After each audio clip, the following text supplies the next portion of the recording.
this video, I'm going to do my best to explain my techniques of hand stippling Scrimshaw. And if you look at the image that I have in the beginning, it shows the finished product, what this Scrimshaw actually turned out to be. And if you look at the measurements on it, you can see that the face that I'm going to be showcasing in this video is about 1 1/8 inches in height, just to give you some sense of scale.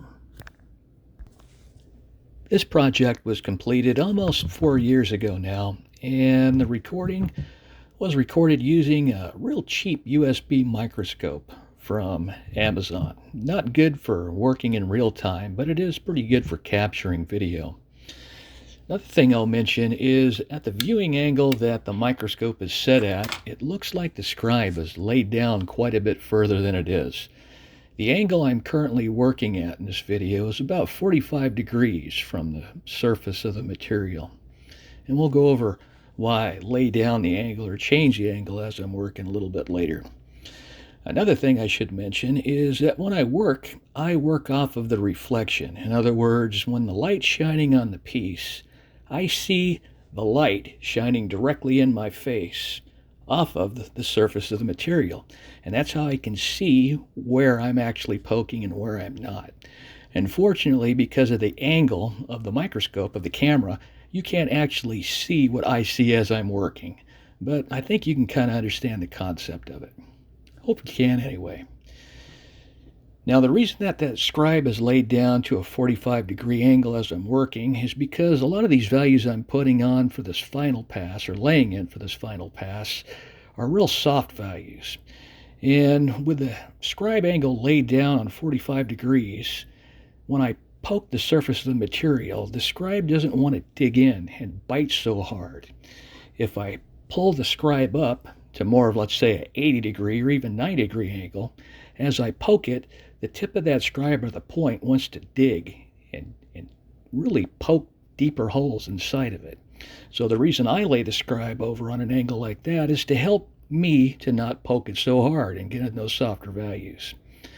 Now, if you looked at this under super magnification, or under high magnification, I should say, some of those holes will actually look a little oblong, a little elongated instead of exact circles because of the angle I'm poking them in. So that's just something to think about as you're working. Now, this piece isn't super smooth. It does have texture because it is a face, so some of the spacing on these dots are quite large. It looks kind of peppery in some areas, and that's purposefully so. If I wanted to create a nice smooth texture while I'm stippling, all those dots would be super tight. The tighter the dots, the smoother the values are going to be. If I loosen those dots up, it's going to give it a little bit more texture, and it's going to look a little more peppery. So the concept is real basic. The harder you poke, the darker the value. The lighter you poke, the lighter the value. Same thing with dot spacing. The tighter the dot spacing, the smoother the value is going to be. The more space between the dots, the more peppery or more texture it's going to have. So by using a combination of those two things, you can achieve a full range of textures from smooth to really rough. And that's what really helps to make a piece pop, to give it more interest when someone looks across it, so it doesn't have the same texture throughout. Things that are shiny look shiny, things that are smooth look smooth, things that are rough look rough, and so on. Another thing that you can't see, because it's off camera, is my offhand, my non-working hand, my left hand in this case. I'm using my index finger and putting slight pressure against my thumb on my working hand. And what it allows me to do is to have a little bit more control over how I poke this material. So it allows me a little bit more accuracy when I work. Another thing you may notice is as I'm working along, when I stop, my hand will pull back. It'll jerk a little bit.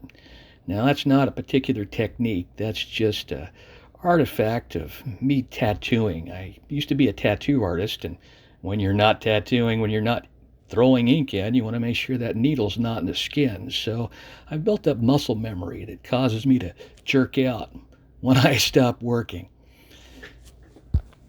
As I'm working this piece, I'm paying close attention to my pressure, because pressure is everything when it comes to hand stippling.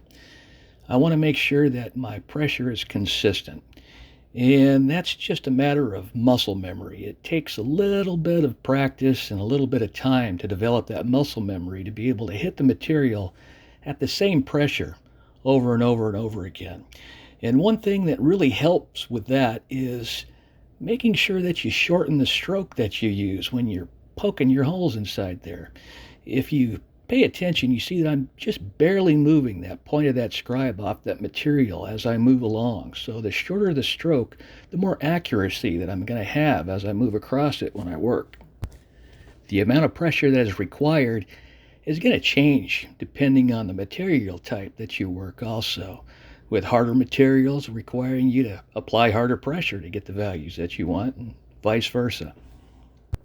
When I'm working a piece, I never really apply really hard pressure. In other words, when I hit that, when I'm laying in solid black, I don't try to pound the hell out of it.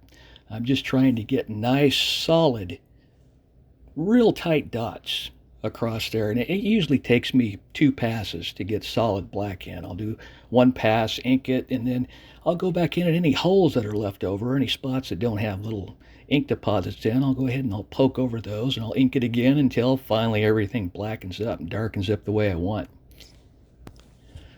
A lot of times when I'm building up these values, I won't build up the values or lay in the values all at once.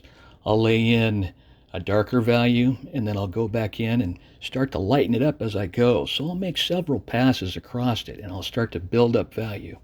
Keep in mind with Scrimshaw, you can always go darker, but you cannot go lighter. So, especially in the beginning, when you first start, kind of err on the side of caution and maybe even go a little bit lighter than you want, just to make sure that that's exactly, what you want. And then you can ink it, and if it's not dark enough, you can go back and poke it a little bit harder and ink it again until you get what you want. If you do mess up, it's not really that big of a deal. You're just costing yourself time. To repair it, you have to sand it off, polish it all back up, and start again. And you can do little surface repairs or little areas. You can, spot repair it if you want. But the bad thing about doing that is you create surface deflections that you'll be able to see when you run it across the light. So if you want your end piece to be nice and smooth, you're going to have to sand it all back down and start all back again. So try to be as cautious as possible. Be careful while you work. If you notice why I'm applying that ink, I did a little time lapse on there, so you didn't actually see the ink dry, but when I apply the ink on there, I put it on with a brush and I tap it in with my fingers to make sure that all the ink is deposited in all the holes, so there's no little air gaps inside there where ink isn't going to get into. Then I'll let the ink dry completely, and that doesn't take very long. And once the ink is dry, then I'll come back in with that folded piece of printer paper and I'll carefully remove all the ink that's on there. And as long as the surface is nice and polished up, all that surface ink will come right off, just leaving the ink that's deposited inside the holes that I made. And that's basically it. I mean, it's not rocket science. Pretty simple stuff. It just takes a little time, like I said, to develop the muscle memory to be able to do it consistently. This video is about 20 minutes long, 23 minutes long. I'll go ahead and let it play out, but I won't talk over any of the rest of it. So if you'd like to watch the rest of it, hope you enjoy it, hope you learned something. And if you'd like to ask any questions, go ahead and leave the questions in the comments and I'll do my best to get back to you and answer them the best I can.